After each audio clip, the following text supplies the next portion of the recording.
This week in Cincinnati, the race for mayor. This is a very diverse city. It's big. And I've taken the last 5 years to really get to know the people in this city. Our interview with mayoral candidate and council member Yvette Simpson. We're a major city, and I think we've got to start doing things that are more cutting edge. Her thoughts about crime, getting things done, the streetcar, and more, all ahead on This Week in Cincinnati. The people, the headlines, the issues impacting you and your family. This Week in Cincinnati on 9 on Your Side. Good morning, everyone. I'm Craig McKee. Welcome to This Week in Cincinnati. Today, we are focusing on the race for mayor in Cincinnati, and we're going to spend the next half hour speaking with council member and mayoral candidate Yvette Simpson. Right now, it is a three-way race for mayor. Mayor John Cranley is running for a second term, and former UC Board of Trustees Chairman Rob Richardson Jr. is also running. And we've had both of them on This Week in Cincinnati previously. And on Thursday, one potential candidate, City Council member Charlie Winburn, announced that he will not be running for mayor. Joining us, though, this morning is council member and mayoral candidate Yvette Simpson. Thank you so much for joining us. Thank you for having me. Well, here in Cincinnati, at least in the past 48 hours, we've taped this show on a Friday. In the past 48 hours, it's been very busy for Cincinnati police. Yes, we've had quite a few shootings in the last 48 hours. As mayor, what would be your focus to cut down on crime? We are not even in the summer months yet when we normally see an uptick in crime in the city. What would be your position to tackle crime in Cincinnati? So we've been working on an initiative called Violence Prevention. It is a public health approach to violence. We've got a couple pilots out, and actually we're going to do one in Mount Auburn, which, as you know, has seen 4 shootings in the last few weeks, including the death of Alexandria Thompson. That approach says that you treat violence as a disease, as a communicable disease that you must contain and prevent and then treat if you want to reduce it.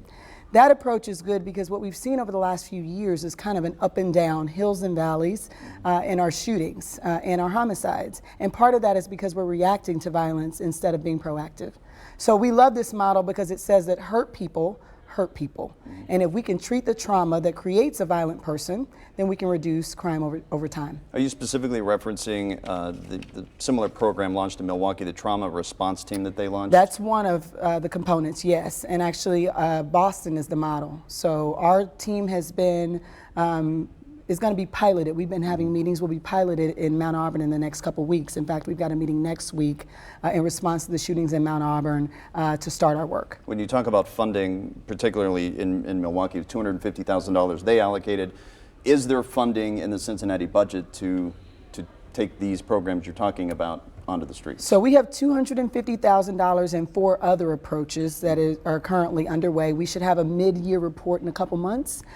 This approach actually isn't going to require any money at the outset. We have a partnership with UC Health and their PTSD and violence unit. We have some great psychiatrists and psychologists who are going to volunteer their time, and they're going to be working in conjunction with our police department and our health department. Heroin, obviously a major topic, a major issue that you would have to deal with as mayor. You're dealing with it now as a council member as well. Some of the steps to try to combat heroin have worked, some have not. Right. So what would be, on day one, what would be your focus on tackling the heroin issue that's different than what's taking place right now? So we've been similarly pushing a public health approach to heroin. So as you know, addiction is a long-term issue. I know it personally. My father was addicted to drugs when I was growing up, has been in recovery for over 20 years.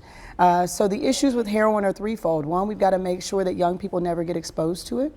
And we are seeing now that there are generational issues with heroin. So the grandpa and the father and the son all do it together. So we've got to combat and make sure our young people aren't getting exposed to it.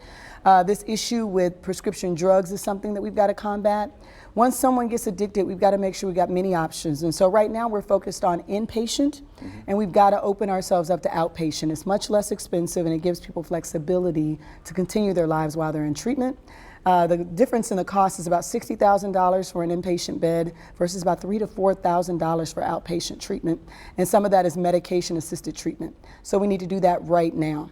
And I think if we can do that and then raise awareness about how just catastrophic this epidemic is in our communities, maybe we can create a culture where people realize that it's really bad and we don't have recurrences. This taxes the police force, it taxes the fire departments, the paramedics. They're responding to sometimes the same person over and over and over, even in one night. They're treated, they're released, and then they're right back out there. How do you tackle that issue from the mayor's standpoint And is it hiring more firefighters? Is it hiring more police officers? Or is it figuring out a different way to handle those reoccurring calls? We need to do it through partnership. So I've been advocating our law department investigating if we can hold people.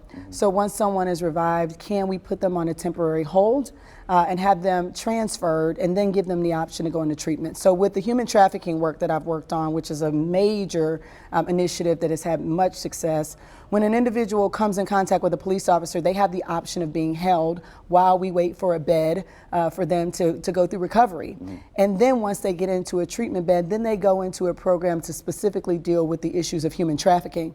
Because of that, we don't release women and men who have been trafficked back into general population. We keep them while we have them. And because of that, we're able to have much better results than if we arrested someone and then release them immediately. Then we've got to find them again. Right. So our approach is we should, while we have them there, if we can, by law, hold them. If not, we need to make sure we follow up with them and find them, which is similar to the response teams that Heroin has used. I think it's better to hold them while you have them there. They could be a danger to themselves and to others, so we might have the ability to be able to do it under the law.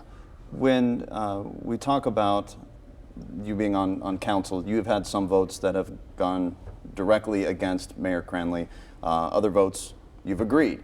Is there anything that you have done while on council that you look back and say, maybe I should have voted the other way? Is there anything that you have done in your work so far that you said, yeah, we should have gone that route instead of the way I voted? You know, hindsight is always 20/20. Right. So if I could have had, I think, the knowledge about how a lot of things were going to turn out, I would have done them differently.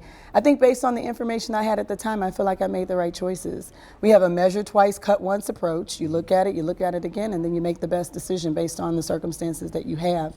I think the streetcar, which we'll talk about a little bit later, is one that, you know, is an important issue, and if we could have kind of foreseen some of the challenges that we're having now, we probably would have front-loaded some of the testing a little bit more aggressively. We would have looked at the funding differently if we could have done that.